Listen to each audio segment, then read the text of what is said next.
The assassin's blade caught torchlight as it descended toward the merchant lord's exposed throat.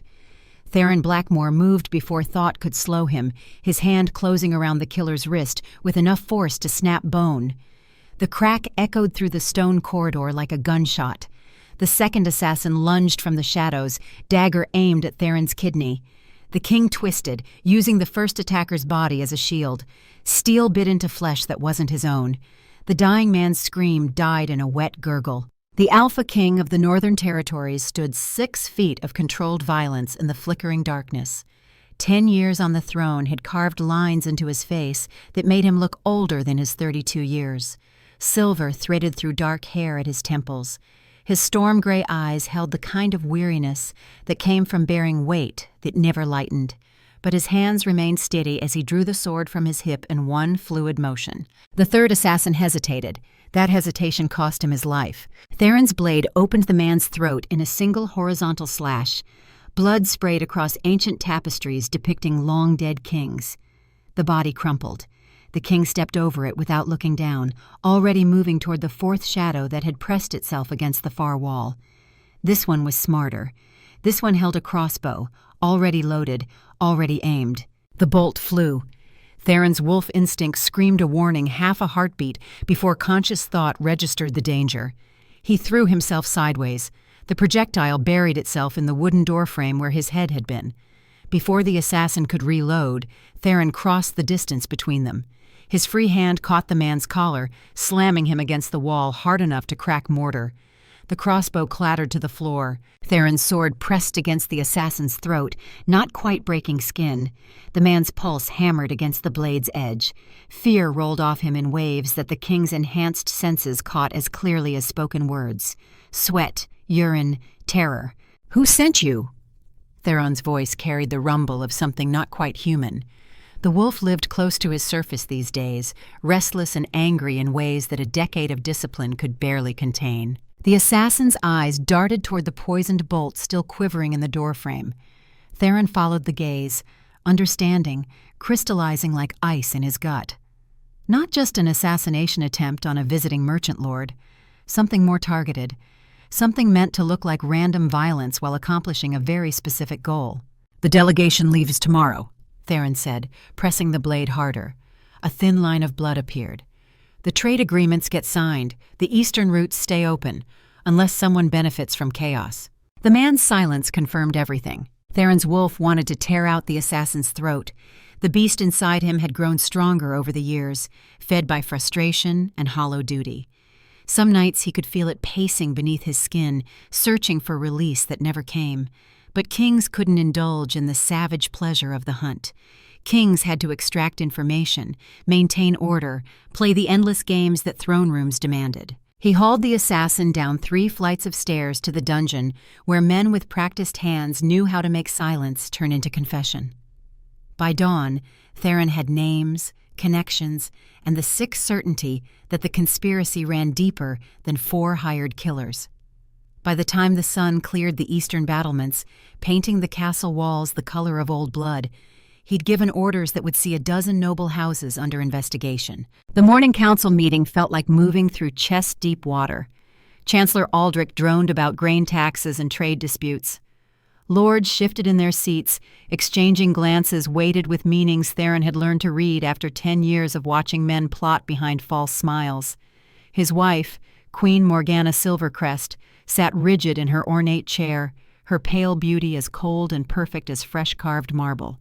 She hadn't looked directly at him in 3 years.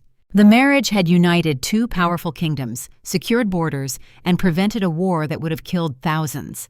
Everything a king could want. Everything except the one thing he'd sacrificed to obtain it. His heart, his happiness, the woman whose memory haunted him still. Theron's attention drifted to the windows overlooking the practice yards where young knights trained with wooden swords. The rhythmic clack of practice weapons formed a counterpoint to Aldrich's voice. Sunlight caught on armor. Dust rose from scuffed earth, life continuing in its endless patterns while he sat trapped in this chair, in this room, in this life that felt increasingly like a cage whose bars he'd forged himself. "Your Majesty, the matter of the eastern garrison requires your immediate attention." Aldrich's pointed tone suggested this wasn't the first time he'd said it. Theron forced himself to focus. The Eastern Garrison, Lord Caspian Vale's territory. The same Lord Caspian whose name had fallen from the assassin's cracked lips in the hour before dawn. Interesting timing. "Double the garrison," Theron said, "and station loyal men in key positions. I want weekly reports sent directly to me, not through standard channels." Aldrich's eyebrows rose. Around the table, nobles exchanged those looks again. The ones that said their king was showing paranoia, instability, the kind of behavior that made councils whisper about regencies and forced abdications. Let them whisper. Theron had learned to read betrayal in the set of a man's shoulders, could smell conspiracy before it fully formed. 10 years of this had honed instincts sharper than any blade. The wolf inside him recognized threats even when the man tried to dismiss them as political theater. The meeting dragged on for another hour before Theron could finally escape to his private chambers. The corridor from the council room to his quarters stretched long and empty, lined with portraits of ancestors who'd worn the crown before him. Their painted eyes seemed to judge him as he passed. His father's portrait hung nearest the door to his rooms. King Garrett Blackmore, dead 15 years, his face still stern in oils, still demanding perfection from a son who'd never quite measured up. Theron pushed open the heavy oak door to find a servant waiting. Thomas, one of the younger staff, barely 18, standing with the nervous energy of someone delivering news he feared would anger his king. "Your Majesty, forgive the intrusion." The boy's voice cracked. "Master Edwin sent me. He says the East Tower rooms need clearing. There are personal effects that require your attention before disposal." The East Tower. Theron's hand froze on the door handle. He'd ordered those rooms sealed a decade ago, hadn't set foot in them since the week before his wedding, when he'd locked away everything that belonged to the man he used to be. The man who'd loved a golden-haired healer named Seraphina Marsh with the kind of desperate intensity that songs were written about. The man who'd thought he could have both love and duty, who'd been young enough to believe the world might bend to accommodate his happiness. "Tell Master Edwin to wait," Theron heard himself say. "I'll review the contents myself." Thomas fled with the gratitude of someone escaping a dangerous assignment. Theron stood alone in his chambers, staring at nothing. The East Tower. The rooms held memories he'd spent 10 years trying to bury under duty and discipline and the endless grinding work of kingship. But memory was a wolf that couldn't be starved. It only grew hungrier in captivity. The sun climbed toward noon. Theron stood at his window, watching clouds scud across a sky the color of Seraphina's eyes on summer days. She'd died 3 years after he married Morgana. Fever, they'd said. He'd been forbidden to attend the funeral. A newly married king mourning his former mistress would have been inappropriate, unseemly, the kind of scandal that weakened thrones. So he'd stood in this very room, stone-faced and silent, while the woman he loved was laid to rest without him. The wolf inside him howled then, as it howled now. The sound existed only in his mind, but it shook him to his foundation every time. His wolf had recognized Seraphina as his mate, his Luna, his other half. Losing her had wounded the beast in ways that never healed. Some nights Theron woke from dreams where she still lived, her laugh bright as bells, her hands gentle on his face. Then he'd remember, and the emptiness would crash over him again, fresh as the day he'd heard the news. By mid-afternoon, Theron found himself climbing the spiral stairs to the East Tower, despite every rational reason to send servants instead. Each step felt like walking backward through time. Dust hung thick in the air, caught in shafts of sunlight that pierced through arrow-slit windows. The door at the top stood bound with chains he'd placed there himself, sealed with his personal mark in wax that had gone yellow with age. The key felt impossibly heavy in his hand. The main chamber held furniture draped in white sheets like corpses awaiting burial. But it was the smaller room beyond that stopped his breath. A writing desk stood beneath a window overlooking what had once been gardens. The desk's surface lay bare except for a single leather box he recognized with heart-stopping clarity. Seraphina's box, the one she'd kept filled with pressed flowers, sketches, all the small treasures of their courtship. The one he'd thought destroyed, along with everything else that might remind him of what he'd lost. Theron's hands shook as he lifted the lid. The scent of dried lavender escaped like a spirit released from captivity. Inside lay treasures more valuable than any crown jewel. a pressed rose from their first kiss, a crude sketch she'd made of him laughing, actually laughing, in the days when he remembered how. Beneath it all, letters in her delicate handwriting, letters he'd never seen. The first one began with words that drove through his chest like heated iron. "My beloved Theron, I know I can never send these words to you, but writing them makes me feel less alone." His legs gave out. He collapsed into the dusty chair, clutching pages that smelled of lavender and loss.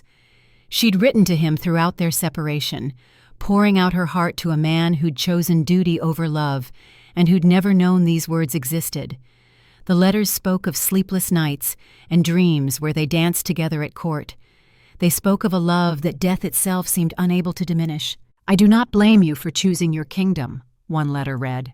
"A man who could abandon his people for love would not be the man I fell in love with.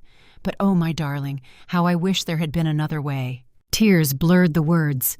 Theron couldn't remember the last time he'd wept. Kings weren't permitted the luxury of public grief.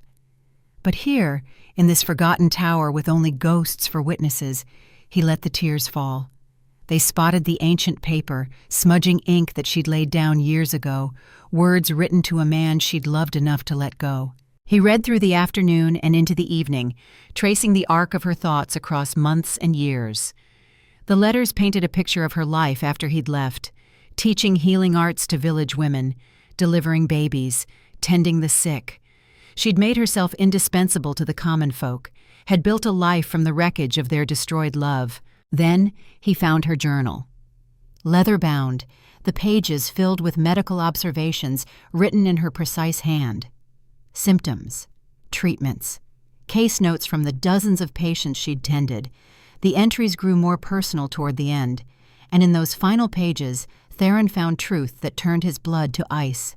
"The poisoning continues," she'd written 6 months before her death. "I recognize the symptoms now. Wolfsbane, administered in small doses over many weeks. My hands shake. Vision blurs. The babies are strong despite it. Twins. I can feel them moving, fighting to live even as I grow weaker. Babies. Twins." The words wouldn't process. Theron read them again, then again. Understanding came like a blade between the ribs. "I know someone at court wants me dead," the entry continued. "I've seen this kind of slow poisoning before, deliberate, calculated. They know about the pregnancy. They know these children carry royal blood.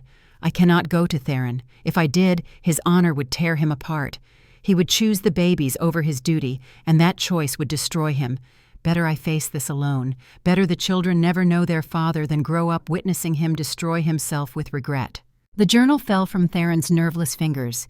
His vision grayed at the edges. Someone had murdered Serafina. Not fever. Murder. Slow and cruel and calculated.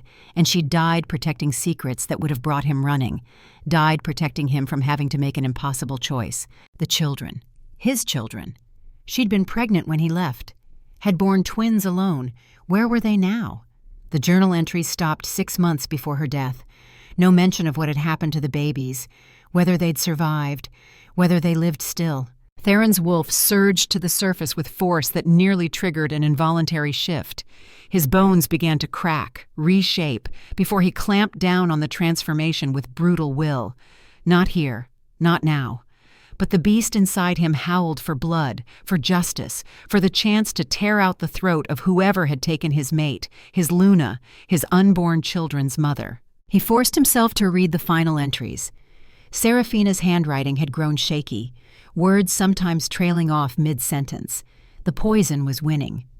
But in those last pages, she'd named her suspicions, court connections, someone with access to the herbs she used for healing, someone who knew she represented a threat to political stability. The final entry was dated 3 days before her death.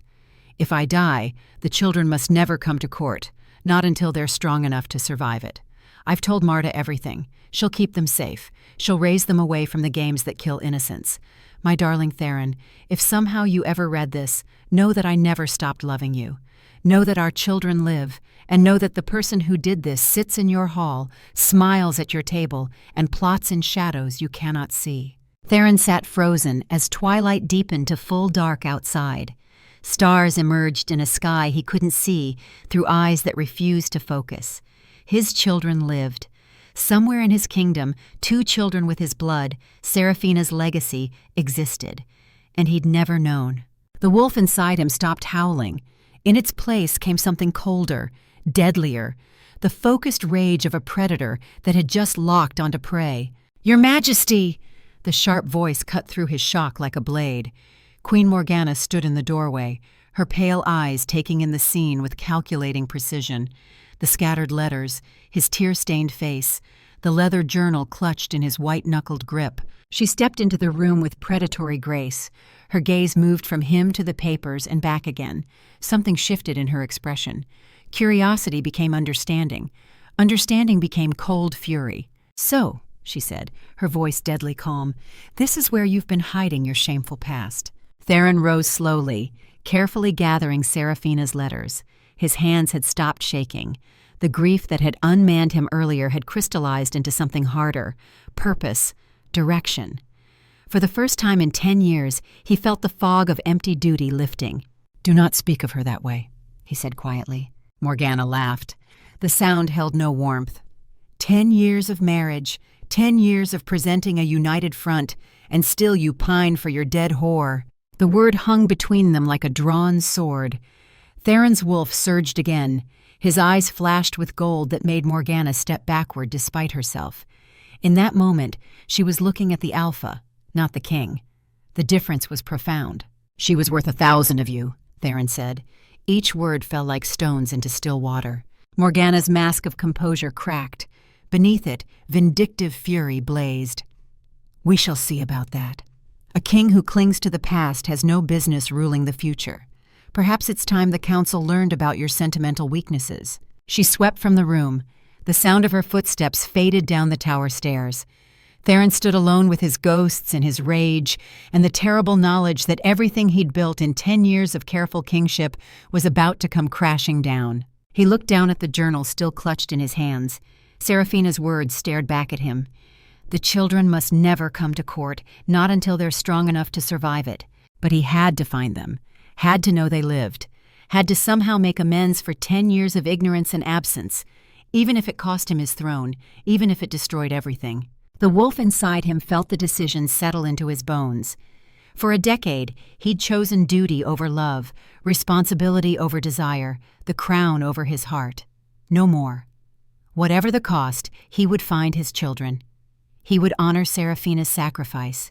He would become the man she'd believed him capable of being. The moon rose full and bright outside the tower window. Theron gathered the letters and journal with reverent care. Tomorrow he would begin searching for the woman named Marta. He would find his children. And heaven help anyone who stood in his way. The hollow ache that had lived in his chest for 10 years transformed into something else. Not healing, not yet, but purpose, direction. A reason to keep fighting that went beyond empty duty and political necessity. His children were alive, and he would move heaven and earth to find them. Dawn came cold and gray. Theron had spent the night reading and rereading Seraphina's words until he'd memorized every curve of her handwriting, every break in her voice that he could hear echoing through the letters. He'd made inquiries through channels that wouldn't attract attention. A healer named Marta, an older woman, living somewhere in the common districts near the castle town. By sunrise, he had a location, a name. The cemetery where Seraphina lay buried among merchants and craftsmen, far from the ornate crypts where nobility slumbered in marble splendor. Theron dressed in plain clothes, hunting leathers that wouldn't attract notice, a cloak with a deep hood.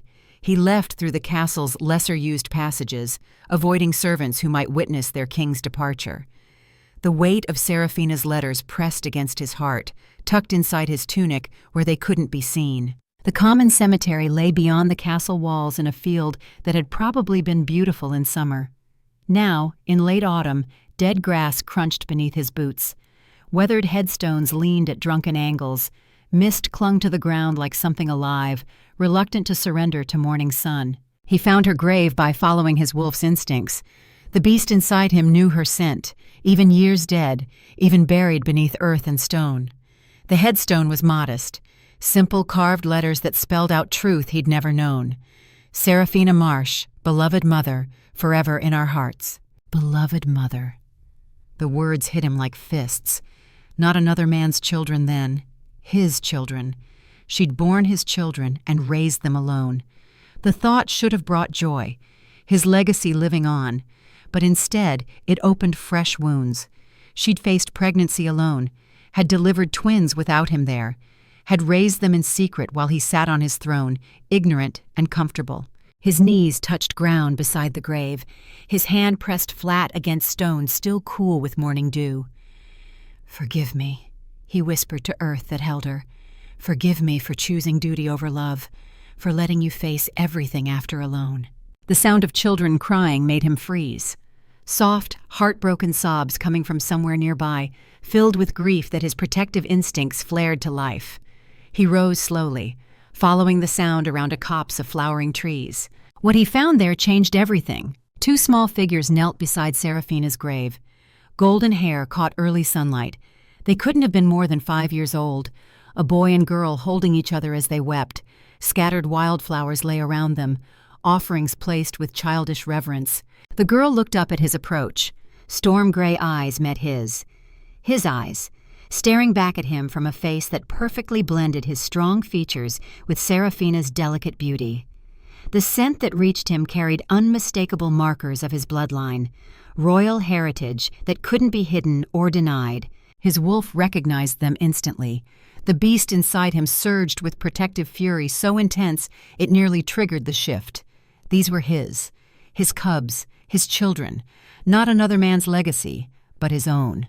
The boy stepped protectively in front of his sister, brave despite his tears.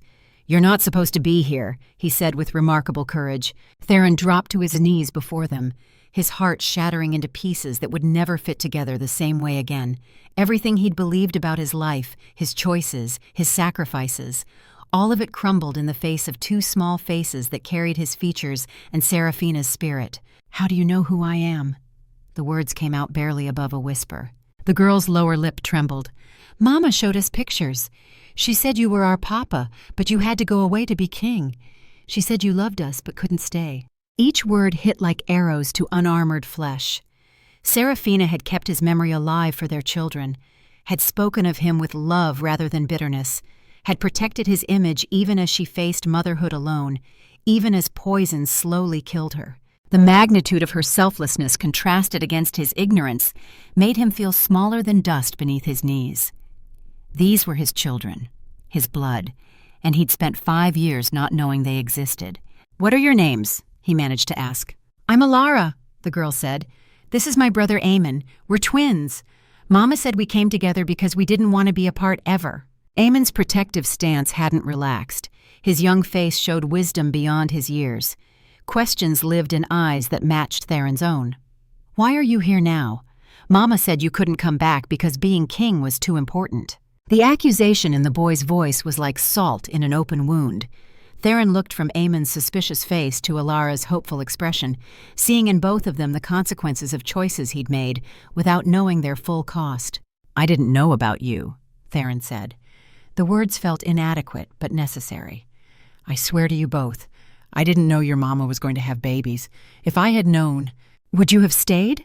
Alara asked with devastating directness. Theron's mouth opened, then closed. The honest answer might destroy whatever fragile hope existed in his daughter's eyes. But lies had already caused enough damage. "I don't know," he admitted finally, "but I wish I had been given the choice." Before either child could respond, an elderly woman emerged from behind a nearby monument. She moved slowly with the aid of a walking stick. Her weathered face showed surprise at finding a richly dressed nobleman kneeling in the dirt with the children. "Alara Eamon," she called gently, "come away now, you mustn't bother the Lord." But as she drew closer, her eyes widened with recognition.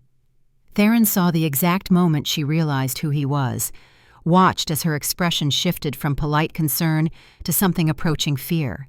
"Your Majesty," she breathed, dropping into an awkward curtsy that her aged joints clearly protested. "You're Marta," Theron said, rising slowly. Not a question, he knew. The old woman's hand tightened on her walking stick. "I am, Your Majesty. I was Serafina's neighbor. I've been caring for the little ones since she—" Her voice trailed off, but the meaning was clear. "How long?" Theron asked, dreading the answer. 2 weeks, Your Majesty." Marta's eyes held no judgment, only sorrow. She passed in the night, peaceful in the end. But she suffered before, called for you near the last. I made her a promise, told the children you loved them, even if you could never come home.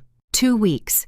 Serafina had been dead for 2 weeks, and in that time, someone had murdered Marta too.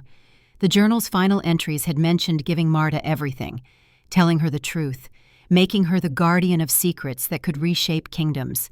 Theron's mind raced through implications. If Marta had died 2 weeks ago, where had the children been? Who'd been feeding them, protecting them? The poison that killed Serafina, the same poison used on Marta, someone was systematically eliminating witnesses. He looked down at Alara and Eamon with new understanding. They weren't clean, well-fed children of a comfortable household. Their clothes were threadbare. Dirt smudged their faces. They had the wary edge of young animals who'd learned that safety was temporary and threats could emerge from any shadow. "Where have you been living?" Theron asked gently, directing the question to Eamon, recognizing the boy as the decision-maker between the twins. Eamon's jaw set in a stubborn line.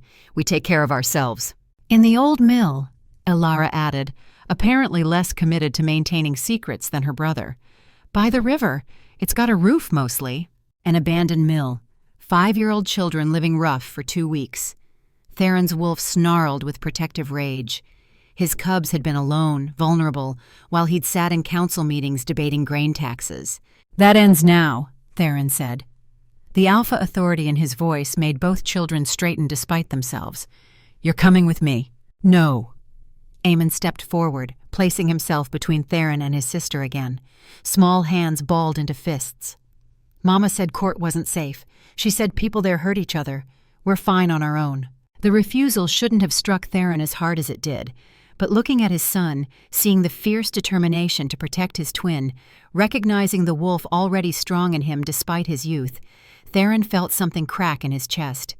This boy had been without a father for 5 years and had learned to be one himself. "Your mama was right," Theron said quietly. "Court isn't safe. People there do hurt each other, but I'm your father, and I'm done letting other people make choices about my family." "You chose them once already," Eamon shot back. "Chose being king over Mama, over us." The words drove deep. Theron knelt again, bringing himself down to their level. He had to make them understand. Had to somehow bridge 5 years of absence in a conversation that might be his only chance. "I did," he admitted. "And I was wrong. But I didn't know you existed. Your mama, she protected me from having to make that choice. She died keeping that secret. I can't fix what happened, can't give you back the years I should have been there, but I can promise you this: I will never choose duty over you again." Alara's expression wavered between hope and fear. Eamon's suspicion remained absolute. These were his children, intelligent, wary, fierce. They'd survived 2 weeks alone at age 5 through pure determination. They were stronger than children should have to be, and that strength had been forged in the fire of his absence. The sound of horses approaching made Theron turn. A patrol of his royal guard crested the hill overlooking the cemetery. Someone had noticed his departure, sent men after him, which meant his absence was public knowledge. The secret morning visit had become something the court would notice and question. "I'm out of time," Theron said. "And so are you. Whoever killed your mama is still out there. They killed Marta, too. They'll come for you next if you stay exposed." Eamon's eyes narrowed. "How do you know someone killed Mama? She was sick." "She was poisoned," Theron said bluntly. "Slowly, over months. I found her journal. She knew. She wrote about it. About the babies. About you." He pulled the leather-bound journal from his tunic, held it out so they could see their mother's handwriting. Recognition flashed across both small faces. Alara reached out with trembling fingers to touch the worn cover. "Mama's book," she whispered. "She wrote in it every night." "She wrote about loving me," Theron said. "About loving you. About wanting to protect all of us from people who use poison and shadows instead of honorable blades. Come with me. Let me do what she never got the chance to ask me to do. Let me protect you." The royal guard was getting closer. Theron could hear their horses, the jangle of armor, the low voices discussing where their king might have gone. In moments they'd crest the rise and see him kneeling with 2 common-born children. The questions would begin. The speculation would spread like wildfire. Let it spread. Theron was done hiding, done sacrificing what mattered for the comfort of those who'd never understood the weight of a crown. "Eamon," he said, looking directly into his son's storm-gray eyes. "I'm your father, your alpha, and I'm telling you that staying here gets you killed. Come with me, or I'll carry you both." The boy's jaw worked. Theron could see the calculation happening behind those eyes, weighing trust against survival, measuring the lesser of available evils. Finally, Aemon looked at his sister. Some wordless communication passed between them, the connection of twins who'd only ever had each other. Alara nodded. Aemon's shoulders dropped, a capitulation that looked like defeat. "We can leave if we want," he said. "First sign you're lying, first time you try to separate us, we run, and you won't find us again." "Agreed," Theron said. He stood, offered his hands. After a long moment, Alara took one. Aemon took the other with obvious reluctance. Their small fingers wrapped around his larger ones. The touch sent a shock through Theron's system. His wolf recognized them on a level deeper than conscious thought. These were his pack, his blood. The royal guard crested the rise as Theron turned with his children. Captain Helena Stormwind led them, her weathered face showing surprise at finding her king in a common cemetery with 2 unknown children. But Helena was a veteran of 30 years. She'd learned when to ask questions and when to simply accept orders. "Your Majesty," she said, dismounting with practiced efficiency. "The Queen was concerned when you didn't appear for morning council." "The Queen can manage her concerns," Theron replied. "Captain, meet my children, Alara and Aemon. They'll be returning to the castle with us. I want them under personal guard until further notice." The words fell like stones into deep water. He watched understanding ripple across Helena's scarred features, watched the other guards exchange glances that said gossip would be rampant before they even reached the castle gates. His bastard children, the king's secret shame, the scandal that would set the court ablaze. Helena, to her credit, didn't hesitate. She bowed to the children as if they were acknowledged heirs. "My lady, my lord, it's an honor." Aemon looked at Theron. "What's a bastard?" The question cut through political calculation and court protocol with childish directness. Theron knelt once more, meeting his son's eyes. "It's a word small people use to make themselves feel better about their own failures," he said. "You are my children. That's all that matters." He lifted Alara onto Helena's horse, then mounted his own with Aemon settled in front of him. The boy was tense as drawn wire, ready to bolt at any sign of threat. But he didn't pull away when Theron's arms circled him, keeping him secure in the saddle. The ride back to the castle felt like traveling toward an inevitable storm. With every step closer to those walls, Theron felt the weight of coming conflict settling onto his shoulders. Morgana would be waiting. The council would demand answers. Political consequences would cascade from this single decision, like dominoes toppling in sequence. But as he felt Aemon's small body gradually relax against him, as he heard Alara's surprised laugh when Helena's horse jumped a small stream, Theron felt something he hadn't experienced in 10 years. Peace, not comfort, not happiness, but the deep certainty of rightness that came from finally making a choice his soul could live with. Let the storm come. He'd survived assassins and poison and 10 years of hollow duty. He could survive the court's displeasure, because for the first time since he'd walked away from Seraphina to marry a woman he didn't love, Theron Blackmore knew exactly who he was and what he was fighting for. His children, his blood, his chance at redemption. The castle walls rose before them, ancient stone that had witnessed generations of kings make choices good and terrible. Theron guided his horse through gates that had always felt like entering a prison. But now, with Aemon's weight solid and real against him, with Alara's bright curiosity directed at everything around them, those gates felt different. Like coming home after a war, like the beginning of something rather than the end. The courtyard erupted in barely controlled chaos as word spread. Servants appeared, nobles emerged from doorways, all of them staring at the king who'd ridden out alone and returned with 2 golden-haired children who bore his features like accusations. And on the steps of the great hall, Queen Morgana stood waiting. Her pale eyes took in the scene with sharp intelligence. When her gaze fell on Alara and Aemon, Theron saw her expression shift from curiosity to understanding to cold fury. The reckoning he'd been dreading was about to begin. But as Alara slipped her small hand into his, and Aemon stood proudly at his side despite being overwhelmed, Theron knew he'd made the only choice he could live with. For the first time in 10 years, he'd chosen love over duty. The consequences would have to fall where they may. The Great Hall had never felt more like a battlefield. Queen Morgana descended the stone steps with the measured grace of a predator closing on wounded prey. Her silk gown rustled against marble, the sound somehow cutting through the shocked silence that had fallen over the assembled court. Nobles clustered in doorways, servants pressed against walls. Every eye tracked the queen's approach toward the king, who stood with his hand on a golden-haired child's shoulder. Theron felt Aemon tense beside him. The boy's instincts were sharp. He could sense danger even when he didn't fully understand its source. Elara pressed closer to her brother, her small hand finding his. The twins formed their own defensive unit, backs together, ready to face whatever came. "Husband!" Morgana's voice carried across the courtyard with crystalline clarity. She stopped 3 paces away, close enough to make her inspection obvious, far enough to maintain the pretense of regal dignity. "You've brought guests." The word dripped with venom disguised as courtesy. Theron recognized the opening move in a game he'd watched her play for 10 years. Morgana never struck directly. She smiled and poisoned. She welcomed and destroyed, every word a blade wrapped in silk. "I've brought my children," Theron replied. His voice carried the rumble of alpha authority that made several nearby guards straighten despite themselves. "Elara and Aemon, they'll be staying in the family wing." Morgana's pale eyes moved from his face to the children and back again. Calculation flickered behind her perfect composure.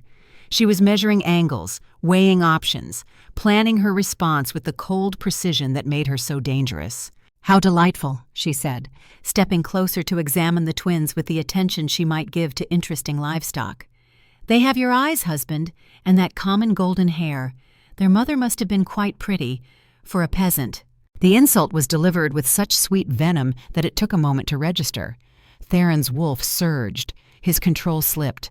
For half a heartbeat, his eyes flashed gold. The alpha rising to defend his cubs and the memory of their mother. Morgana saw it. Her smile sharpened. She'd drawn first blood and they both knew it. "Don't!" The single word came out rougher than human vocal cords should produce. Theron forced his wolf back down, but it was like pushing against a dam about to break. 10 years of restraint, 10 years of swallowing rage and grief. The beast inside him wanted out, wanted to tear apart anyone who threatened his pack. "Don't what?" Morgana asked with false innocence. "Don't acknowledge reality? These children are bastards, Theron. Lovely little accidents, I'm sure, but bastards nonetheless. Surely you don't expect to parade them through court as if their birth wasn't shameful." Aemon's hand tightened on Elara's. Theron felt his son's body go rigid. The boy understood enough. He'd heard that word before, knew it was meant to wound. "Mama said that word is for small people," Aemon said quietly. His voice carried despite its youth, clear, defiant. "People who need to make others feel bad because they feel bad inside." The courtyard went still. A 5-year-old child had just publicly rebuked the queen. The social implications rippled outward like stones thrown in still water. Nobles exchanged glances. Servants tried not to stare. Even Morgana's composure flickered. Then she laughed. The sound held no warmth, only the sharp edge of someone who'd just been handed a weapon. "Oh, husband, I see they have spirit. How charming. But children with spirit and no manners rarely fare well at court. Perhaps they'd be better served in a more suitable environment. I'm sure we could find a nice monastery, somewhere they could learn proper behavior." The threat was clear. Not exile exactly, just removal to somewhere far away where inconvenient bastards could be forgotten. Morgana was already planning their disappearance, already calculating how to erase this complication from her carefully managed political landscape. "They stay," Theron said. Each word fell like a hammer blow. "In the family wing, under royal protection, and anyone who questions their presence will answer to me directly." He turned to Captain Helena, who'd been standing silent witness to the exchange. Her scarred face showed no emotion, but Theron saw approval in her eyes. Helena had served 3 kings. She recognized honor when she saw it, even when it was politically inconvenient. "Captain, prepare chambers adjacent to mine. Have the nursery staff relocated. I want guards I trust personally on their door." Helena saluted with military precision. "At once, Your Majesty." The formality of her response contrasted sharply with the chaos of the situation. Helena was making a statement. She stood with her king. Her loyalty was to the crown, and the crown was declaring these children under royal protection. Other guards shifted. Some exchanged uncertain glances. The political fault lines were forming already. Those who would support Theron's decision, those who saw it as weakness, those who would wait to see which side offered better advantage. Morgana watched it all with the attention of a general surveying a battlefield. She was counting allies and enemies, measuring strengths and vulnerabilities, planning her next move. "Very well," she said with false sweetness. "I'll have chambers prepared. Though I do hope, husband, that you've considered the implications. The neighboring kingdoms will have questions about succession, about legitimacy, about the stability of a king who acknowledges bastard children born to a dead mistress." She swept away before Theron could respond. Her ladies followed like pale shadows. The crowd began to disperse slowly, reluctant to miss any drama but too well trained to gawk openly. Within minutes, the courtyard had emptied except for Helena's guard detail and a few servants pretending to have business nearby. Theron knelt beside his children. Both were pale. Both showed the strain of the confrontation. Alara's lip trembled. Aemon's jaw was clenched so tight it probably ached. "The scary lady doesn't like us," Alara whispered. "The scary lady doesn't matter," Theron replied gently. "Come, let me show you your new home." The walk through the castle corridors felt surreal. Servants pressed against walls as they passed. Nobles emerged from doorways to stare. Word had spread with the speed that scandal always traveled in closed courts. The king's bastards. The children he'd hidden for 5 years. The latest chapter in a royal marriage everyone knew was loveless. The chambers Helena had prepared sat in the family wing, as Theron had specified. 2 rooms connected by a shared door. Each held a proper bed with clean linens. Each had windows overlooking the practice yards and gardens beyond. The furniture was child-sized but well-made. Someone had worked quickly to make the space habitable. Alara moved to the window immediately. Her hands pressed against glass as she stared at the world below. "We're so high up," she breathed, "like birds." Aemon investigated more carefully, checking corners, testing the door, marking exits. His survival instincts were honed sharp from 2 weeks living rough. He wouldn't relax just because the surroundings looked safe. "There's a lock," he observed, studying the door mechanism. "On the outside." Theron's jaw tightened. Of course there was. Every chamber in the family wing could be locked from outside, security measure or prison cell, depending on perspective. "I'll have it removed," Theron said. "You're not prisoners, you're family." Aemon looked at him with eyes that mirrored his own so perfectly it was unsettling. "Mama said family and prisoners look the same sometimes. It's about whether you can leave." The wisdom in those words from a 5-year-old mouth hit harder than it should. Theron thought about his own life, his marriage, his throne, all the gilded cages he'd built or been born into. "You can leave," he said, "but I hope you'll stay." A knock at the door interrupted them. An older woman entered, her gray hair pulled back severely, her dress practical rather than ornate. She carried a tray with bread, cheese, and milk. Her movements were efficient but not unkind. "Your Majesty," she said with a slight curtsy, "I'm Greta, head of the household staff. Thought the young ones might be hungry." She set the tray on a low table. Both children stared at the food with the intensity of people who'd known real hunger recently, but neither moved to take it. "It's not poisoned," Greta said bluntly. She tore off a piece of bread, ate it herself, drank from the milk cup. "See? Safe." Only then did Aemon move forward. He took bread and cheese, gave half to his sister before eating his own portion. The caution in their movement spoke volumes about their recent experiences. Theron watched them eat with an ache in his chest that felt like a physical wound. His children had learned to test food for poison, had learned that safety was temporary and trust was dangerous. They'd survived 2 weeks alone through pure instinct and determination. They were stronger than children should have to be. "I'll have meals sent up regular," Greta said, "and baths drawn. They'll need proper clothes. These rags won't do." She left with the same efficiency she'd entered. Theron heard her voice in the corridor giving orders to unseen servants, the machinery of the household moving to accommodate new residents. "Papa?" Alara's voice was small. "Will we have to stay in these rooms all the time?" "No," Theron said. "You can go anywhere in the castle, anywhere in the kingdom. You're my children. This is your home." "Even if the scary queen lady says we can't?" Aemon asked. "Especially then," Theron replied. He sat on the floor, bringing himself to their level. "Listen to me, both of you. What happened in the courtyard, what the queen said, it's going to happen again. People are going to use words meant to hurt you. They're going to question whether you belong here. But I want you to remember something your mother told you. Those words come from small people who feel bad inside. Will they try to make us leave? Alara asked. Theron wanted to lie, wanted to promise everything would be fine. But these children had survived too much already. They deserve truth, even when truth was hard. Some will try, he admitted. They'll see you as threats to power, as complications in their political games. But I won't let them succeed. I failed your mother. I won't fail you. Eamon studied him with unnerving intensity. What if they're stronger than you? Then we'll find out together, Theron said, because I'm not sending you away. Not for anything. The afternoon wore into evening. Servants came and went, bringing clothes and necessities. Helena appeared to report that guards were positioned outside. Loyal men, she assured him. Veterans who remembered when honor meant something. Theron stayed with the children as daylight faded. Alara fell asleep first, exhausted by emotion and travel. Eamon lasted longer, fighting sleep like an enemy. But eventually his eyes closed. His small body finally relaxed into something resembling peace. Theron watched them sleep and felt his wolf settle into something like contentment. His cubs were safe, under his protection. The beast inside him recognized this as right on a level deeper than conscious thought. A soft knock pulled him from his vigil. Helena stood in the doorway, her expression grave. Your Majesty, the council requests your presence. They say it's urgent. Of course they did.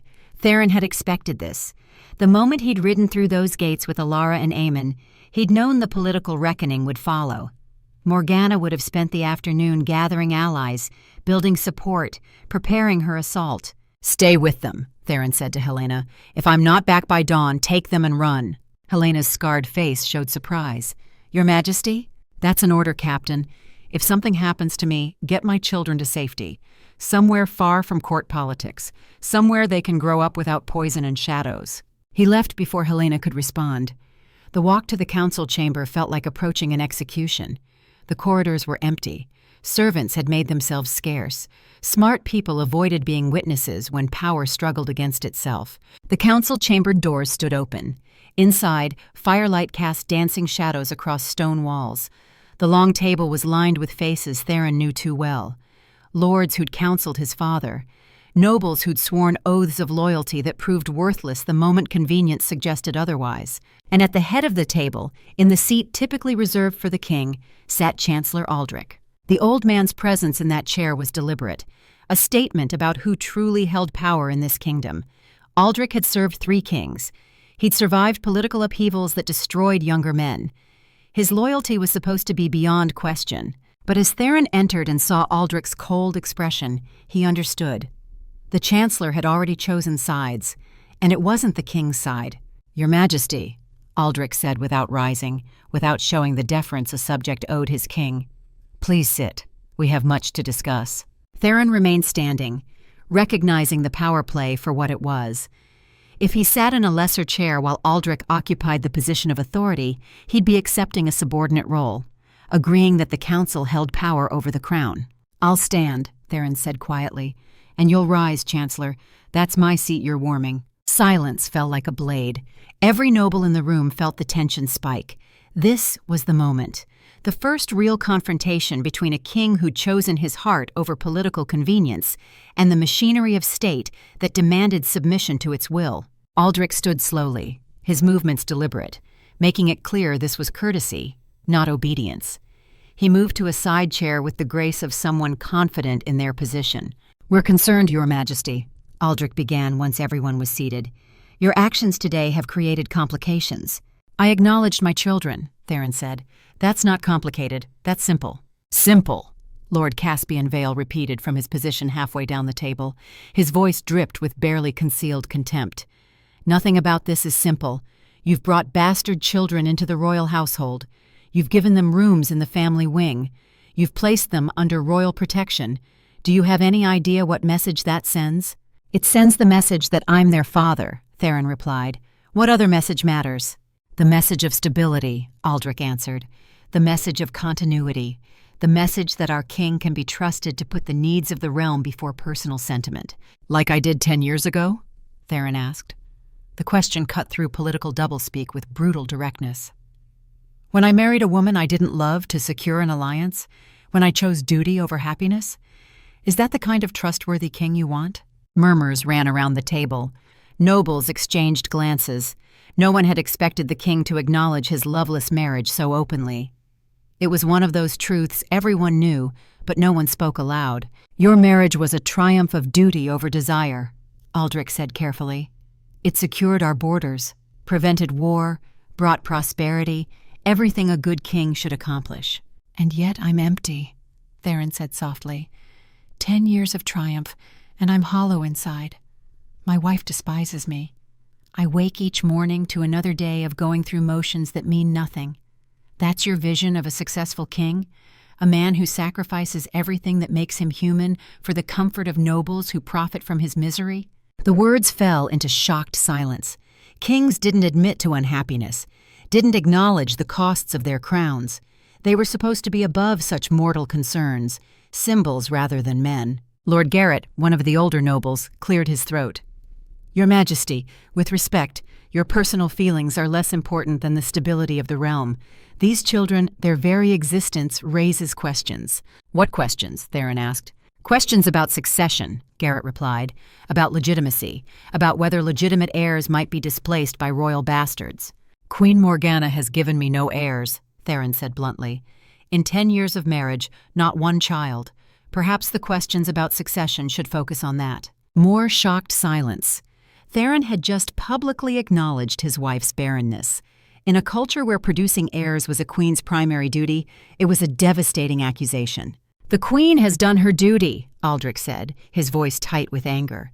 "If there are no heirs, perhaps the fault lies elsewhere." "Perhaps," Theron agreed. "But that's not the issue before us. The issue is simple. I have children. They're mine. They're staying. Anyone who can't accept that is welcome to tender their resignation." He let the threat hang in the air. These men had spent decades building their wealth and influence through royal favor. The prospect of losing position, power, everything they'd accumulated, that was a threat with teeth. But Aldrich wasn't intimidated. The old man leaned forward, his eyes hard. "There's another option, Your Majesty, one you should consider carefully." "I'm listening," Theron said, though he already knew what was coming. "A Regency Council," Aldrich said. "Temporary, of course, just until this situation can be resolved properly. The council would handle matters of state while you attend to these personal complications.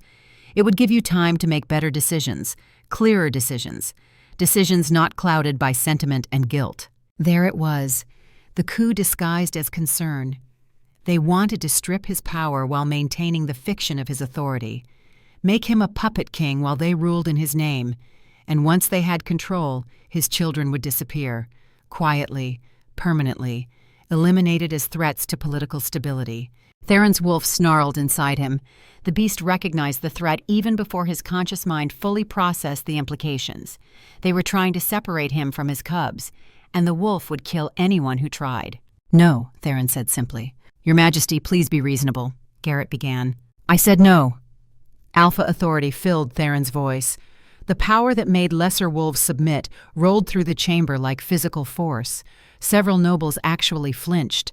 "There will be no Regency Council. There will be no removal of my authority. My children stay under my protection. And anyone who has a problem with that can leave my kingdom." He turned and walked toward the door. Behind him, Aldrich's voice cut through the shocked silence. "This isn't over, Your Majesty. You're forcing us to choose between you and the stability of the realm. Don't be surprised when we choose stability." Theron stopped, turned, fixed Aldrich with a stare that held all the predatory focus of his wolf. "Then choose," he said softly. "But understand something, Chancellor. I've spent 10 years being the king you wanted, dutiful, controllable, willing to sacrifice anything for political convenience. That man is gone. What's left is a father who will burn this kingdom to ash before he lets you take his children." He left them sitting in shocked silence. The walk back to his children's chambers felt like moving through water. His body was shaking, not from fear, from rage barely controlled. The wolf wanted out, wanted to tear apart anyone who threatened his pack. Helena stood guard outside the door. Her expression told him she'd heard what happened. Information traveled fast in castles. Servants talked. Guards listened. Within hours, everyone would know the king had threatened to burn his own kingdom rather than surrender his bastard children. "They're still sleeping," Helena said quietly. "Haven't stirred." Theron nodded, pushed open the door. The sight of his children curled together in one bed, seeking comfort from each other even in sleep, made something in his chest crack. They looked so small, so vulnerable, and he'd brought them into a nest of vipers. He settled into a chair by the window, watching them, listening to their breathing. Outside, the castle settled into night rhythms. Torches burned low. Guards changed shifts. Somewhere in the darkness, his enemies were plotting. Let them plot. Theron had survived assassination attempts and political coups. He'd fought in 3 wars. He'd endured 10 years of a marriage that felt like dying slowly. He could survive whatever the council threw at him. As long as his children were safe. Dawn came too quickly. Theron had dozed in the chair, his body refusing to fully relax into real sleep. The wolf inside him remained alert, watching for threats, ready to defend his territory. Alara woke first. She sat up slowly, confused for a moment about where she was. Then memory returned. Her eyes found Theron in the chair. She smiled, small and tentative but real. "You stayed," she said. "I'll always stay," Theron replied. "That's what fathers do." Aemon woke with typical awareness. One moment asleep, the next fully alert. His eyes scanned the room, checking for changes, for threats. Only when he confirmed everything was as he remembered did he relax slightly. "What happens now?" the boy asked. Good question. Theron had spent the night considering that very thing. The council had made their position clear. They saw his children as problems to be solved, complications to be eliminated. As long as Alara and Aemon remained in the castle, they'd be targets. But sending them away meant losing them, meant admitting defeat, meant choosing duty over love yet again. "Now we show them we're not afraid," Theron said. "We go to breakfast. We act like we belong here, because we do." The great hall at breakfast was packed. Word had spread that the king would be dining with his bastard children.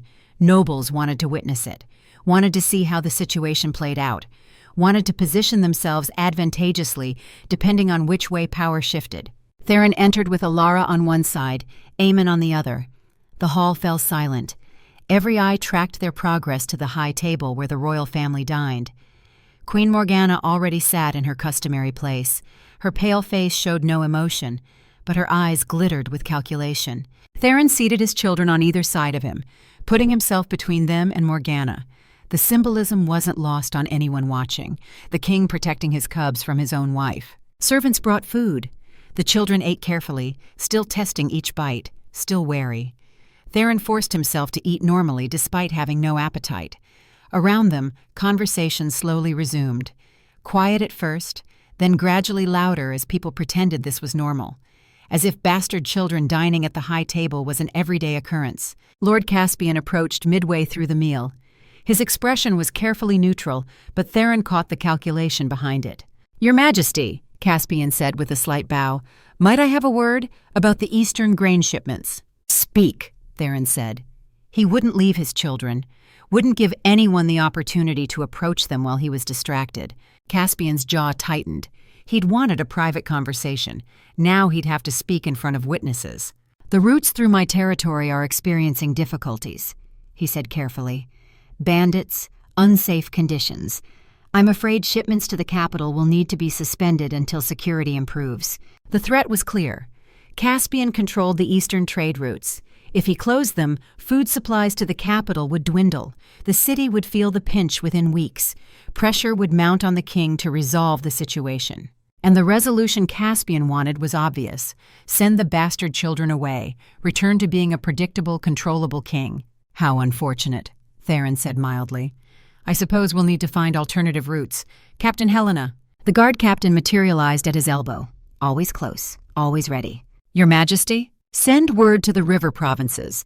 I want to discuss using water routes for grain transport. Also contact the coastal merchants. See what capacity they have for overland shipping." He turned back to Caspian. "Thank you for bringing this to my attention, Lord Caspian. I'm sure the situation in your territory will resolve itself once you're no longer distracted by political concerns. You're dismissed from court. Go tend to your lands." The dismissal was polite, but absolute. Theron had just sent one of his most powerful lords away from court, removed him from the center of power. The message to other nobles was clear: oppose the king's children and face consequences. Caspian's face flushed red. "Your Majesty, surely you don't mean—" "I mean exactly what I said," Theron interrupted. "You're dismissed. Guards, see Lord Caspian to the gates. Help him pack." Helena gestured. 2 guards moved forward. Caspian looked around the hall, searching for support. But no one met his eyes. Political winds were shifting. No one wanted to be caught backing the losing side. Caspian left under guard escort. The great hall erupted in whispers. Theron had just demonstrated he was willing to punish dissent, willing to sacrifice political convenience for his children. Morgana's voice cut through the noise. "How decisive, husband. Though I wonder if you've considered the implications. Lord Caspian has many allies. This might be seen as tyranny rather than justice." "Then let them see it however they wish," Theron replied. "I'm done pretending that political games matter more than protecting my family."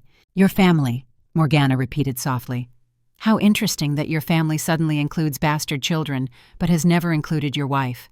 The accusation hung between them, public, undeniable, true. Theron met her pale gaze directly. "Our marriage was a mistake from the beginning. We both knew it. We just spent 10 years pretending otherwise." Gasps echoed around the hall. Kings didn't acknowledge failed marriages publicly, didn't admit to unhappiness. They maintained the fiction of unity even when everyone knew it was false. Morgana's composure finally cracked. Real emotion showed through her perfect mask: hurt, anger, and something that might have been relief. "Then perhaps it's time to stop pretending," she said. "Perhaps it's time to end what should never have begun." She rose from her seat with icy dignity. Her ladies followed like pale shadows.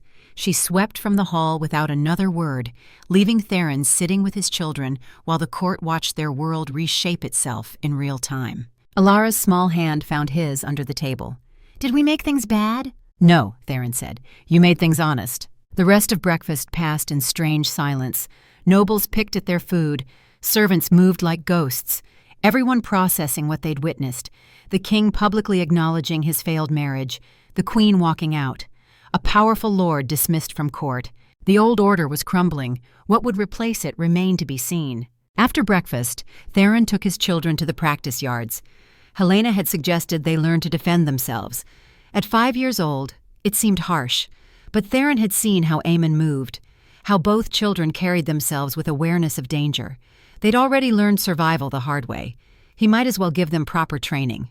Young soldiers stopped their own practice to watch, the king's bastards learning sword work. It should have been scandalous. But as Theron guided Aemon's grip on a practice blade, as he showed Alara how to move her feet, something shifted in the watching faces. These were common soldiers, men who'd risen through merit rather than birth. Many had children of their own. Bastard children, perhaps. Children whose existence complicated their lives. Seeing their king acknowledge his own bastards, seeing him teach them with patience and care, it resonated in ways political speeches never could. By midday, the tide had shifted. Not completely, not universally, but enough that Theron felt the change. The common soldiers were with him. The servants who brought meals smiled at the children. The castle staff who'd been cold that morning warmed by evening. Power didn't only flow from nobles and councils, it also rose from the bottom, from the people who cooked food and stood guard and kept the machinery of daily life running, and those people were choosing sides. 3 days passed in strange tension. Theron trained his children each morning, held council each afternoon, watched his nobles divide into factions, those who supported his choice, those who opposed it, those who waited to see which way advantage lay. On the 4th day, Lord Rowan Ashford arrived unannounced. Young for a lord, barely 30, his lands lay in the northern territories far from court politics. He'd fought beside Theron in the border wars, had earned his position through blood and competence rather than inheritance. "Your Majesty," Rowan said, kneeling before Theron's throne, "I came as soon as I heard. I stand with you." It was a simple declaration, but in the political calculation of court, it meant everything. Rowan brought resources, soldiers, legitimacy. Other nobles would follow his lead. More arrived over the following days, younger lords mostly, those who'd earned their positions through merit, those who had bastard children of their own, those who understood that the old order was rotting from within and needed to change. But for every supporter, an enemy emerged. Chancellor Aldrich grew bolder. His whispers spread through the castle like poison. The king was unstable, driven by sentiment rather than reason, a danger to the realm. And then, on the morning of the 7th day, News arrived that changed everything. An army was approaching from the south, 15,000 strong, flying banners Theron recognized with cold dread. His younger brother, Prince Daemon, the brother who'd been exiled 10 years ago for attempting to overthrow their father, the brother who'd been building power in the southern territories, waiting for his moment to strike. That moment had come. Helena brought the news to the practice yard where Theron was working with the children. Her face was grave. "Your Majesty, we have a problem." Theron listened to her report with growing dread. Daemon's army, siege engines, mercenary companies, and worse, 3 neighboring kingdoms had pledged support. Not direct military action yet, but supplies, trade, promises of recognition if Daemon took the throne. The political situation had exploded into existential threat. "How long?" Theron asked. 10 days, maybe less if they forced March. 10 days to prepare, to fortify, to gather whatever forces he could muster. Theron's supporters numbered perhaps 8,000. Loyal troops, common soldiers, the household guard, against Daemon's 15,000 and potential reinforcement from allied kingdoms. The mathematics were brutal. Aemon stood nearby, practice sword still in hand. His young face showed comprehension beyond his years. "War is coming," the boy said. "Not a question. Statement of fact." "Yes," Theron replied. He wouldn't lie. His children deserved truth. "Because of us?" Alara asked, her voice small. Theron knelt beside them, gathered them close. "No. Because of choices made long ago. Because of power and politics and people who can't accept change. But I promise you this, I won't let anything happen to you." He looked up at Helena. "Double the guard. Start fortifying the castle. Send ravens to every loyal house. We're going to need everyone." Helena saluted and left to carry out orders. Theron remained kneeling with his children in the practice yard, while around them the castle began preparing for war. The storm he'd been expecting had finally arrived, and it carried his brother's banner. The question now was whether love and loyalty could stand against overwhelming force, whether a king who'd finally chosen his heart over duty could protect what he'd reclaimed. Theron looked at his children's faces and knew he'd fight until his last breath to find out. The reckoning was here, and it would be paid in blood. The War Council met in the castle's ancient stronghold, a circular chamber carved from living stone generations before anyone could remember. Maps covered the heavy oak table. Markers showed troop positions, supply lines, defensive fortifications. The news grew worse with each report. Prince Daemon's army had made better time than expected. 7 days now, not 10. They'd be visible from the castle walls by dawn. 15,000 soldiers bearing down on a fortress that held 8,000 defenders. The mathematics remained brutal, no matter how many times Theron reviewed them. Lord Rowan stood beside a detailed map of the surrounding territory. His finger traced possible approach routes. "They'll come from the east, use the river valley for cover until they're in siege position. Standard tactics. Nothing fancy." "Daemon was never fancy," Theron replied. "He's direct, brutal, effective." Captain Helena entered carrying fresh intelligence. Her expression promised no comfort. "Scouts report 3 siege engines, full mercenary companies. And something else, Your Majesty. They're flying more than your brother's banner." She laid out captured flags on the table. Theron recognized them with cold dread. The neighboring kingdoms hadn't just pledged support. They'd sent troops. Not their full armies yet, but advance forces. Testing the waters. Seeing if Daemon could actually succeed before committing fully. "They smell blood," Rowan said quietly. "Think we're weak. Think this is their chance to expand territory while we're distracted by civil war." "Are they wrong?" Theron asked. The question hung heavy in the stale air. No one answered. The truth was uncomfortable, but undeniable. A kingdom divided against itself was vulnerable. External powers always circled when internal conflicts weakened borders. It was the way of things. Predators recognized wounded prey. "We need more men," Helena said bluntly. "The castle's fortified, but not against sustained siege. Food stores will last maybe 40 days, water longer. But if they cut supply lines and settle in for the long game, we starve." "Then we don't let them settle in," Theron replied. "We meet them in the field, force a decisive engagement before they can establish siege positions." The room fell silent. Meeting a superior force in open battle was suicide by any tactical calculation. Fortifications existed for a reason. They multiplied defensive strength, allowed smaller forces to hold against larger ones. Abandoning those advantages seemed like madness. "Your Majesty," Rowan said carefully. "If we leave the castle walls, we lose our primary advantage. They'll crush us. If we stay behind walls, they surround us and wait," Theron countered. "My brother's patient. He'll starve us out. And while we're trapped, those neighboring kingdoms will decide we're finished. They'll commit fully. 20,000 becomes 30, becomes 40, until even if we survive the siege, we're too weak to face what comes after." He leaned over the map, studying terrain, looking for advantages that might shift impossible odds toward merely terrible ones. "Here," he said, pointing to a narrow valley 3 miles east of the castle. "If we can draw them through this passage, we limit how many can engage at once. Their numbers matter less if they can't bring them all to bear." Helena studied the position. "It could work, if we can bait them into committing, if we can hold the high ground, if a dozen other things go right." "If is all we have," Theron said, "unless someone has a better plan." No one did. The council continued through the night, planning deployments, calculating supply needs, making preparations for a battle that would likely destroy them all. But as dawn approached and the first hints of gray light touched the eastern sky, Theron felt something unexpected settle in his chest. Peace. Not happiness, not comfort, but the deep certainty that came from finally making choices he could live with, or die with. Either way, he'd chosen his path, chosen his children, chosen to be the man Serafina had believed him capable of being. If that choice killed him, at least he'd die whole. He found Alara and Eamon in their chambers, already awake, both dressed in the simple practice clothes they'd taken to wearing, both alert despite the early hour. Children who'd survived 2 weeks alone didn't sleep carelessly.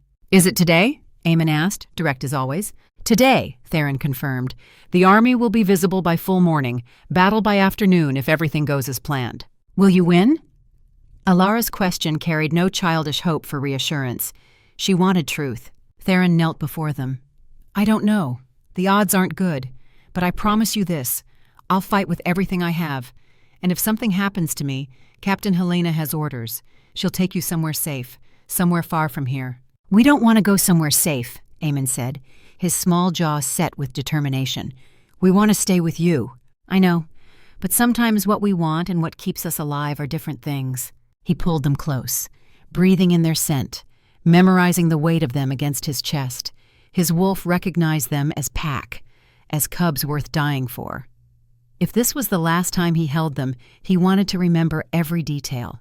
"Your mother loved you more than anything," Theron said softly. "She died protecting you, keeping you safe from people who would have used you as weapons. I'm going to honor that sacrifice, no matter what it costs." Alara's small arms wrapped around his neck. "We love you, Papa." The words hit harder than any blade. Theron had spent 10 years hollow and empty, 10 years going through motions that meant nothing. These children had given him 7 days of actually living, 7 days of being someone worth being. If that was all he got, it was still more than he deserved. "I love you too," he whispered. "Both of you, never doubt that." Helena appeared in his doorway. Her expression said it was time. Theron kissed his children's foreheads, rose, forced himself to walk away from them toward whatever waited below. The castle was already mobilizing. Soldiers checked armor and weapons, supply wagons loaded, horses were being saddled in the courtyard. 8,000 people preparing to march toward death with the grim efficiency of those who'd accepted their fate. Theron found his own armor waiting, not the ornate ceremonial pieces he wore for court functions, real armor, battle-scarred plate that had kept him alive through 3 wars. He dressed with the practiced movements of someone who'd done this too many times, each piece settling into familiar places, each strap pulled tight with muscle memory. His wolf stirred as metal enclosed flesh. The beast didn't like being caged in steel, but it understood necessity, understood that this was hunting armor, battle dress, the preparations for protecting pack. By the time Theron emerged into the courtyard, the sun had cleared the eastern mountains, and on the far horizon, dust rose like smoke. Demon's army, close enough now to see, close enough to smell, close enough that Theron's enhanced senses caught the scent of 15,000 men marching to kill him. The army assembled with practiced speed, infantry in the center, cavalry on the flanks, archers distributed throughout. Helena had organized them well. Each company knew its role. Each soldier understood the stakes. Theron mounted his destrier, The warhorse stamped with nervous energy, sensing its rider's tension. Around him, his personal guard formed up. Veterans all. Men who'd fought beside him before. Men who'd chosen to follow him into this suicidal gambit. Lord Rowan brought his horse alongside. "Your Majesty, the men are ready. Morale's better than expected." "They know we're probably going to die," Theron replied. "Sometimes that clarity makes things easier." "They're not fighting for the kingdom," Rowan said. "They're fighting for you, for what you represent. A king who chose his children over politics. That means something to common soldiers. Most of them have families, too." Theron looked out over the assembled troops, saw faces young and old, farmers and craftsmen who'd taken up arms, professional soldiers who'd served faithfully for years, all of them choosing to follow a king into a battle they'd probably lose. "If we survive this," Theron said quietly, "things are going to change. No more political marriages, no more sacrificing what matters for convenient alliances. We're going to build something better." "If we survive," Rowan agreed. "That's a lot of if, Your Majesty." The gates opened. Theron rode through them at the head of his army. Behind him, 8,000 followed. The sound of their movement rose like thunder. Hooves on stone, boots on packed earth, the rhythmic clash of armor and weapons. They rode toward the narrow valley Theron had marked on the map, toward the ground where he planned to make his stand. The morning sun climbed higher, heat built despite autumn chill. Dust rose from the road in choking clouds. After 2 hours of hard riding, they reached the valley mouth. Theron called halt, watched his army deploy into defensive positions. Infantry formed shield walls across the narrow passage. Archers took high ground on both sides. Cavalry waited in reserve, ready to exploit any breakthrough. It was as good a position as they could hope for. Now came the hardest part, waiting. Demon's army appeared an hour past noon. They crested the ridge overlooking the valley in waves of steel and flesh, 15,000 strong. The sight of them made Theron's stomach clench despite years of combat experience. No matter how many battles you fought, facing superior numbers never got easier. The enemy army spread across the ridge like a dark tide. Banners snapped in the wind. Sunlight glinted off armor and weapons. They looked unstoppable, inevitable as weather. A single rider emerged from their ranks, carrying a white banner, Parley flag. Theron watched him approach with cold calculation. Demon wanted to talk before fighting. That meant uncertainty. That meant maybe, just maybe, this could end without total slaughter. "Your Majesty," Helena said quietly, "could be a trap." "Probably is," Theron agreed, "but I have to try." He rode forward with Helena and Rowan flanking him, 3 against the messenger who waited in the valley center. As they drew closer, Theron recognized the rider, Captain Marcus, one of Demon's trusted officers, a man who'd served their father before Demon's exile. "Your Majesty," Marcus said with a bow that managed to be respectful without being servile.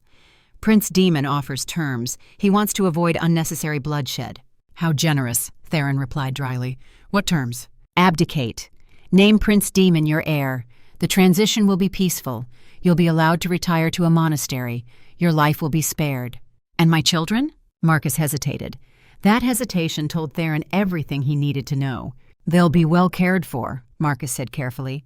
"Placed in appropriate households, given proper education." "Separated," Theron translated. "Hidden away, possibly eliminated once convenient. That's the offer?" "Prince Demon wants to avoid civil war," Marcus replied, "but he will take the throne. The only question is how many die in the process. He's offering you mercy." Theron looked past Marcus to the army arrayed on the ridge. His brother was up there somewhere, watching, waiting. Demon had always been patient, strategic. He'd spent 10 years building power in the south, gathering forces, waiting for the perfect moment to strike. And Theron had handed him that moment by acknowledging his bastard children, by destabilizing his own court, by giving neighboring kingdoms reason to question his fitness to rule. "Tell my brother I have a counteroffer," Theron said. "Single combat, him and me. Winner takes the throne. Loser accepts exile. The armies stand down." Marcus's eyes widened. "Your Majesty, I don't think—" "Tell him," Theron interrupted. "He wanted to avoid unnecessary bloodshed. This is how. 2 men, 1 fight, everyone else lives." Marcus hesitated, then nodded. He turned his horse and rode back toward the enemy lines. Theron watched him go, feeling his wolf stir with anticipation. The beast wanted this, wanted to face the threat directly, wanted to tear out the throat of anyone who endangered the pack. "He'll accept," Rowan said quietly. "Demon's always been arrogant. He'll think he can take you." "Can he?" Helena asked bluntly. "Maybe," Theron admitted. "He's younger, faster, hasn't spent 10 years sitting on a throne getting soft, but I have something he doesn't." "What's that, Your Majesty?" "Something worth fighting for." They waited. The sun climbed higher. Heat built. Theron's armor cooked him slowly, but he refused to show discomfort. Around him, his army held position. Silent. Waiting. Every eye on the enemy ridge. Finally, movement. A figure emerged from the enemy ranks. Even at distance, Theron recognized his brother. Demon had their father's height, their mother's dark coloring. He moved with the confidence of someone who'd spent 10 years proving himself through combat rather than politics. The brothers met in the valley center. Alone. No seconds. No witnesses except the armies watching from their positions. They dismounted simultaneously, both moving with the controlled grace of trained warriors. "Brother," Demon said. His voice carried the same rumble that Theron's did, alpha authority inherited from their father. "It doesn't have to be this way." "It does," Theron replied. "You're threatening my children. That makes it very simple." "You're bastards, you mean?" Demon circled slowly, evaluating, looking for weaknesses. "Father would be ashamed. He taught us duty comes before personal desire. You've forgotten that lesson." "Father was a miserable bastard who died alone and unloved," Theron said bluntly. "I'm not making his mistakes. Instead, you make your own. Weaker mistakes, sentimental mistakes." Demon's hand drifted toward his sword hilt. "Those children are weapons, brother. Political complications that will haunt you forever. I'm offering you mercy, a clean end, peace, by taking them from me. By removing the problem before it destroys you and the kingdom." Theron drew his sword in one smooth motion. The blade caught sunlight, throwing sharp reflections across the valley floor. "Then you'll have to kill me to get them." Demon smiled. "I was hoping you'd say that." He drew his own blade. Newer steel, sharper edge. A weapon that had tasted blood in recent battles while Theron's sword had spent years decorating a throne room wall. They circled each other. Both wolves, both alphas, both sons of a king who taught them that power was taken, not given. That strength meant crushing anything that stood in your way. Demon struck first, a testing blow. Theron parried easily. The clang of steel on steel echoed across the valley. Both armies watched in silence. This was it, the moment that would decide everything. The fight that followed was brutal. No elegant swordplay, no honorable posturing. Just two men trying to kill each other with every trick and technique they'd learned in lifetimes of warfare. Demon was faster. His blade flickered like lightning. Theron gave ground, deflecting strikes that would have killed him if they'd landed clean. His brother had spent 10 years fighting, staying sharp, staying hungry. It showed in every movement. But Theron had something Demon lacked. Desperation. Purpose. A reason to win that went beyond ambition or pride. His children's faces flashed through his mind with every parry. Alara's smile, Aemon's determination, the weight of them in his arms, the sound of Alara saying she loved him. He couldn't lose, wouldn't lose, whatever it took. Demon's blade slipped past his guard, cut deep into Theron's side. Pain exploded. Hot blood ran down his ribs. The wound wasn't fatal, but it was bad, weakening. Demon smiled, sensing victory. "It's over, brother," Demon said. "You're finished." Theron's wolf surged, the beast inside him that had been restrained by 10 years of politics and civilization. The predator that wanted out, needed out, would tear apart anyone who threatened his cubs. His eyes flashed gold. Alpha power rolled off him in waves that made Demon step back despite himself. Theron felt bones begin to shift, the change fighting to take him, but shifting mid-combat was suicide. He'd be vulnerable during the transformation. Demon would kill him before it completed. But maybe he didn't need to fully shift. Maybe just enough. Just a taste of the beast to turn the tide. Theron let his wolf rise without releasing it completely. Felt his strength surge, his speed multiply, his senses sharpen until he could track every movement of Demon's blade, every shift of weight, every telegraph of incoming strikes. He struck back, fast enough that Demon barely blocked, hard enough that the impact drove his brother backward. Again and again, pressing the advantage, driving Demon toward the valley wall where maneuvering room disappeared. Demon's confidence cracked. He'd expected a king gone soft, expected easy victory over a brother who'd chosen politics over combat prowess. Instead, he faced something primal, something that fought with the desperate savagery of a father defending his pack. Theron's blade found its mark, sliced through Demon's defenses, cut deep into his brother's left leg, the same leg that Demon had injured years ago, the old war wound that never quite healed right. Demon stumbled. His leg buckled. He went down on one knee, catching himself on his sword. Blood soaked through his pant leg. The wound wasn't fatal, but it was crippling. He couldn't stand, couldn't fight, couldn't defend himself. Theron stood over his fallen brother. His blade pressed against Damon's throat. One thrust, and this would end. The threat eliminated. The army leaderless. Victory secured. "Do it," Damon said, his voice steady despite everything. "You've won. Finish it." Theron's hand shook. The wolf inside him howled for blood, demanded he eliminate this threat permanently. But Theron looked at his brother's face and saw something unexpected. Not hatred, not malice. Just a man who'd spent 10 years driven by the same sense of duty and destiny that had shaped Theron's own life. "No," Theron said quietly. He lowered his blade. "I'm not father. I don't have to kill everyone who threatens me." "Then you're a fool," Damon replied. "I'll come for you again. I'll always come for you." "Maybe, but my children will watch me choose mercy today. They'll learn that strength isn't just about killing. It's about knowing when to stop." He stepped back, raised his voice so both armies could hear. "Prince Demon is defeated. The challenge is won. I claim victory by the old laws." Silence answered. Then slowly, starting from the back ranks and moving forward like a wave, Demon's army took a knee, submission, recognition of the victor. Not all of them. Some melted away, refusing to accept the outcome. But enough. More than enough. The civil war was over. Captain Helena rode forward with Theron's personal guard.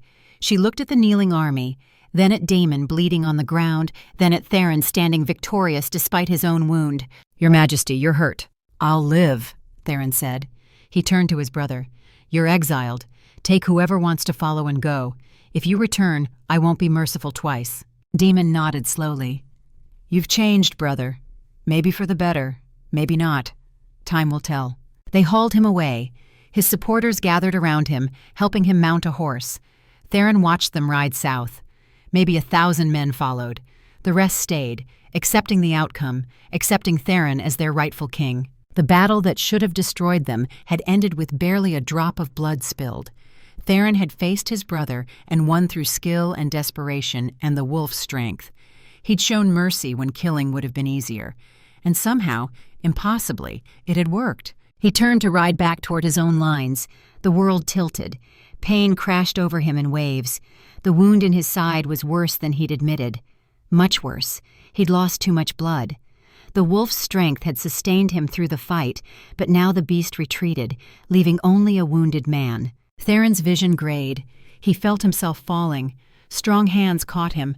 Helena's voice cut through gathering darkness. "Medic, now! The king is down!" He woke in his own chambers. Sunlight streamed through windows, painfully bright. His side was bandaged tight. Every breath hurt, but he was alive, still breathing, still whole enough to function. Alara and Eamon sat beside his bed. Both had been crying. When they saw his eyes open, relief washed over their small faces. "Papa!" Alara threw herself forward. Theron caught her, ignoring the pain. Eamon followed more carefully, aware of the injury. "You're okay," Eamon said. Not quite a question. More like confirmation of something he'd refused to stop believing. "I'm okay," Theron agreed. His voice came out rough. "It's over. We won." "Captain Helena said you beat Uncle Demon in single combat," Eamon said. His eyes were wide. "She said you were amazing." "I was desperate," Theron corrected. "There's a difference." Helena appeared in his doorway. Her expression was professional, but Theron caught the relief beneath it. "Your Majesty, the healers say you'll recover fully, though you'll have another scar to add to the collection." "How long was I out?" 3 days. The wound went deep. You lost a lot of blood, but you're wolf-blooded. That helps with healing. 3 days. Theron processed that. 3 days while his kingdom settled into whatever came next. "Demon?" "Gone south as ordered. Took about 800 men. The rest of his army either dispersed or joined ours. We're actually stronger now than before the battle."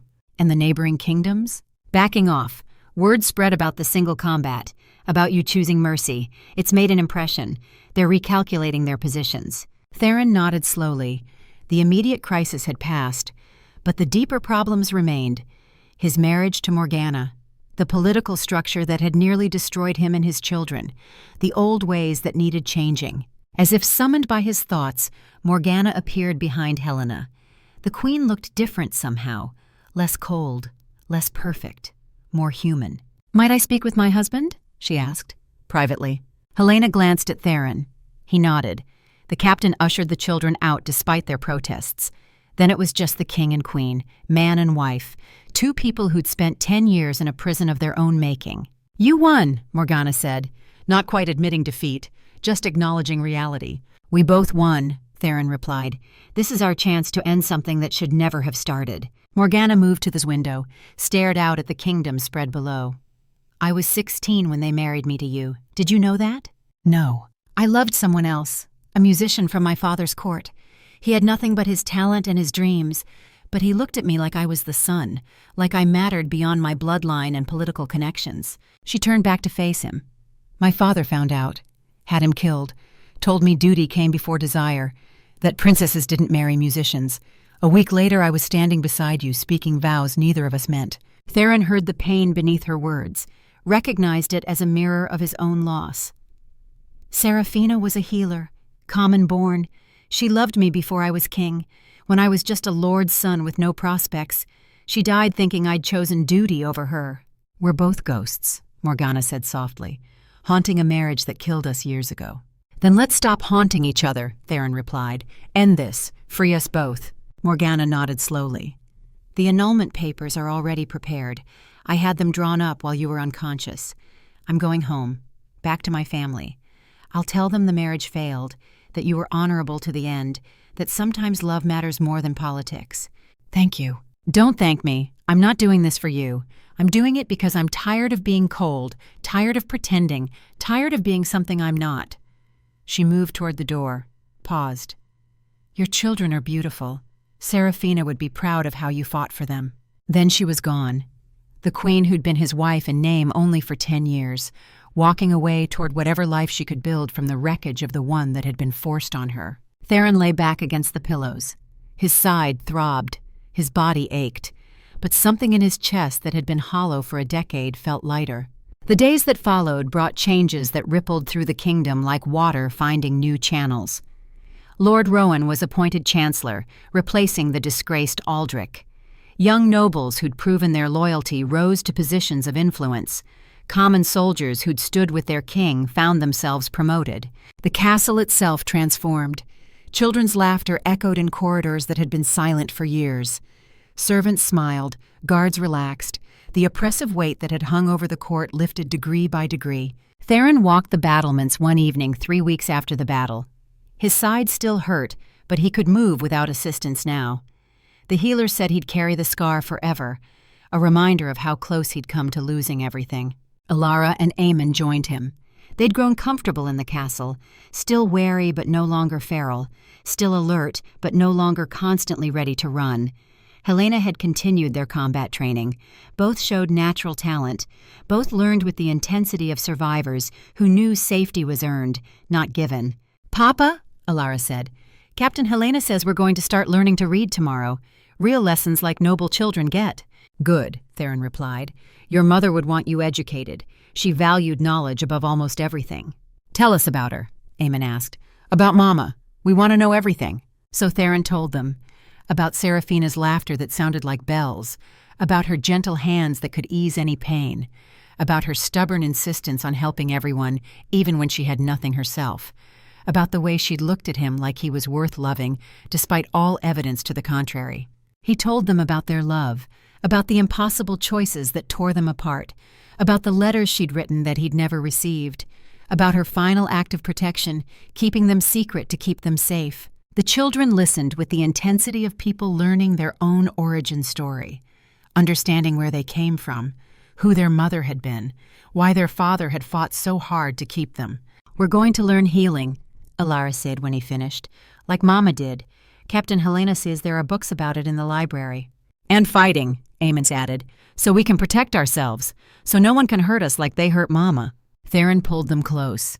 These fierce, intelligent, damaged children who'd survived more in 5 years than most people faced in lifetimes. They were going to be formidable adults, already showed signs of the strength that would define them. "You're going to be amazing," he said softly. "Both of you. Your mother would be so proud." "Are you proud?" Alara asked. The question held weight beyond its simple words. "More than I can say," Theron replied honestly. "You've made me remember who I was before duty turned me into someone I didn't recognize.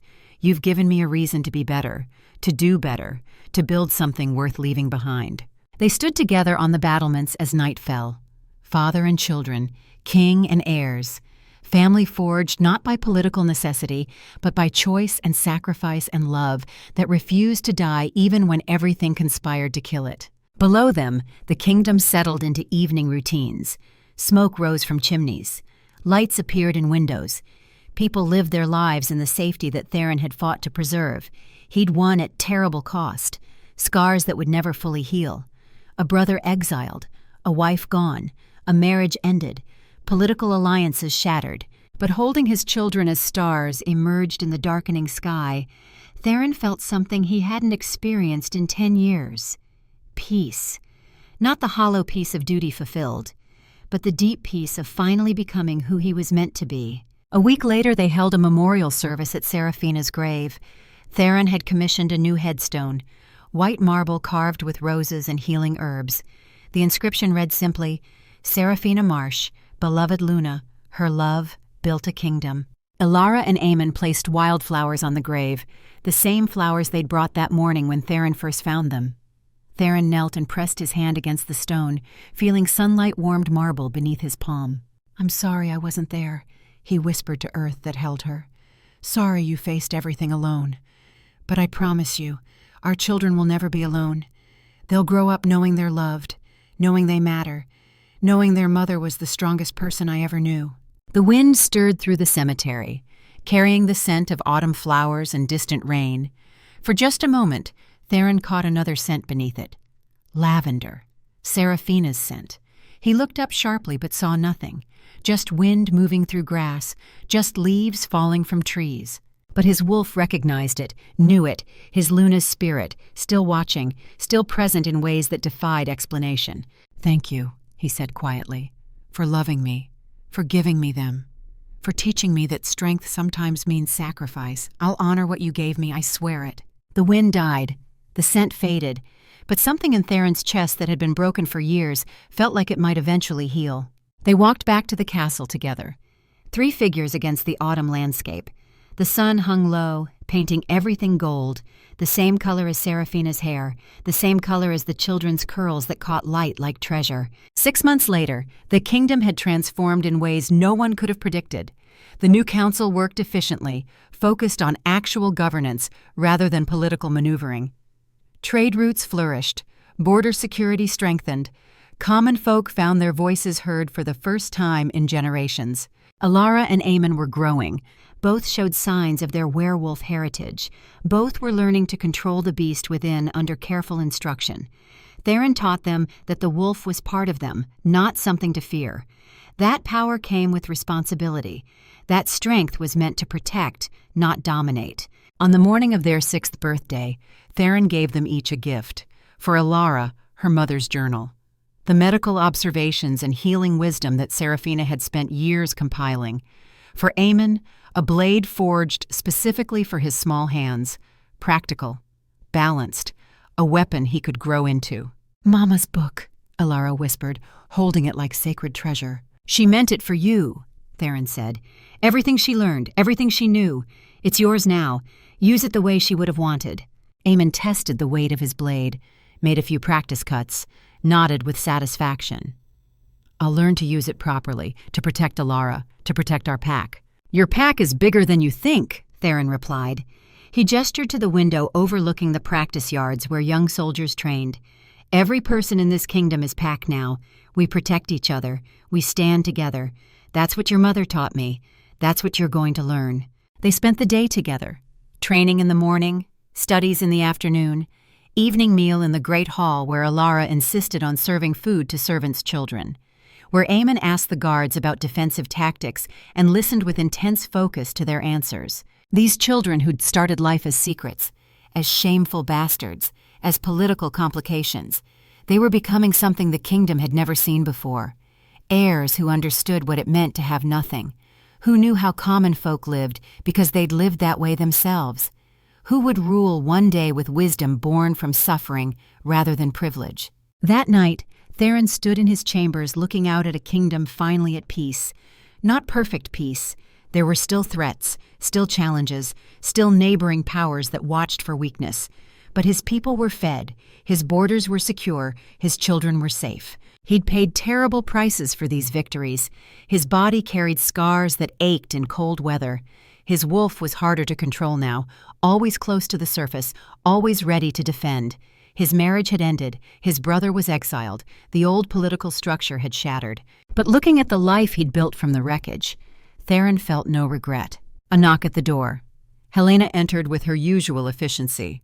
"Your Majesty, Lord Rowan reports increased activity along the northern border. The High King of the Five Kingdoms is making noise about stability and proper succession." There it was, the next challenge, the next threat to face. The wheel kept turning.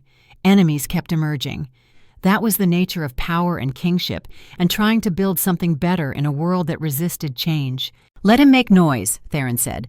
"We'll deal with it when it comes. We've survived worse." "That we have, Your Majesty." Helena paused. "The children are asking when they can visit their mother's grave again. They want to tell her about their birthday gifts." "Tomorrow," Theron decided. "We'll go tomorrow, all of us. It's important they remember where they come from, who their mother was, what she sacrificed to keep them safe." Helena nodded and left. Theron returned to the window.